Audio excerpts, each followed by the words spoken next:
안녕하세요. 상도선교교회 권바울 목사입니다. 추운 날씨가 이어지고 있는데 항상 늘 주 안에서 강건하시고 평안하시기 바랍니다.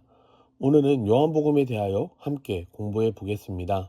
요한복음은 AD 90년경 에베소 지역에서 기록된 것으로 추정되며 저자는 예수님의 12제자 중 한 사람이었던 요한입니다. 요한복음이 기록될 당시 그 당시의 상황은 크게 두 모습으로 설명할 수 있는데요. 먼저 첫 번째 상황은 당시 개종한 유대인 그리스도인들이 기존의 유대인들로부터 신앙의 배교로 인한 많은 미움과 핍박을 받는 상황이었습니다. 이러한 동족들의 박해로 인해 어려움을 겪던 상황 속에서 요한은 그들에게 말씀을 통한 위로와 신앙의 용기를 주려고 노력하였습니다. 두 번째 상황은 당시의 유행처럼 번지던 영지주의를 비롯한 여러 가지 이단의 사상들 때문에 독버섯처럼 퍼지는 잘못된 사상과 가르침을 경계하고 그리스도인들에게 예수님에 대한 바른 이해와 그분의 사역을 알게 하려고 이 성경을 기록하였습니다. 이러한 배경 가운데서 이 요한복음이 기록되었기에 요한복음은 다른 복음서들, 즉 마태, 마가, 누가복음이 예수님의 전 공생애를 다루며 시간과 지역에 따라 사역하셨던 것들을 구체적으로 밝히고 예수님의 인성, 그러니까 하나님의 참 인간 되심을 강조하였다면 요한복음은 위의 이러한 내용보다는 하나님의 아들로서의 예수님의 신성, 예수님의 신성을 특별히 더 강조하였습니다.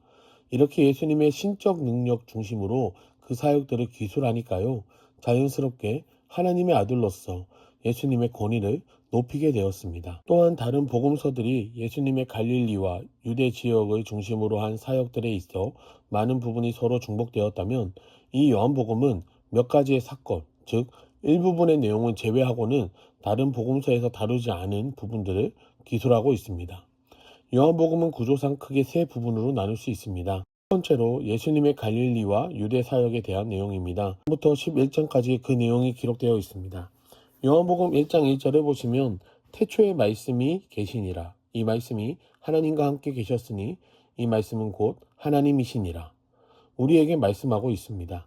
즉 예수님께서는 말씀이 육신이 되어 이 땅에 오신 분으로 하나님과 동등한 분이심을 우리에게 말씀하고 있습니다.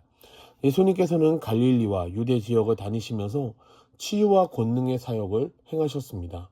대표적으로 어떤 일들이 있었습니까? 갈릴리 가나 혼인잔치에서의 이적, 신하 아들의 치유 이적, 38년 된 병자 치유 이적, 오병이어 사건, 무리를 걷는 이적 또는 죽은 나사로를 살리는 이적을 예수님은 행하셨습니다.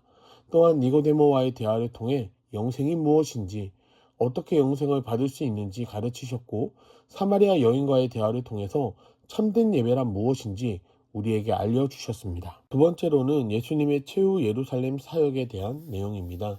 12장부터 17장까지 그 내용이 나오게 됩니다. 예루살렘에 입성하신 예수님께서는 최후의 만찬에서 제자들의 발을 씻기시며 섬김의 본을 보여주셨습니다. 또한 보혜사 성령에 대해서 약속하시며 성령님께서 오셔서 행하실 일들에 대하여 가르치셨습니다. 또한 예수님께서는 하나님과 제자들과 제자들의 또 다른 제자들을 위해서 중보하셨습니다. 마지막으로 예수님의 십자가 사역입니다. 18장부터 마지막 21장까지 그 내용이 나오게 됩니다. 예수님은 가룟 유다에 의해 군병들에게 체포되셨고요. 유다의 총독 빌라도에게 신문을 받으시고 백성들의 요구대로 십자가에서 죽으셨습니다. 그러나 우리 예수님은 약속대로 3일 만에 부활하셨고 막달라 마리아에게 보이시고 후에는 제자들을 만나셨습니다. 그리고 마지막으로 베드로에게는 하나님의 양을 치는 그 사명을 주시고 그가 또한 어떻게 죽게 될지에 대해서도 말씀하셨습니다. 요한복음의 핵심어는 세 가지입니다. 바로 말씀, 생명, 믿음입니다. 즉 예수님은 창세 전부터 계셨다가 인간이 되신 영원한 말씀이시고 영원한 생명, 우리가 영원한 생명을 얻기 위해서는 이 예수님의 이름을 믿어야 하는 것입니다. 이제 이번 주는 지난주에 보았던 누가복음의 말씀 17장부터 24장까지의 말씀을 읽고 또한 오늘 함께 보았던 요한복음 1장부터 8장까지의 말씀을 함께 읽도록 하겠습니다. 이번 한 주도 말씀과 함께 승리하시기를 바랍니다. 감사드립니다.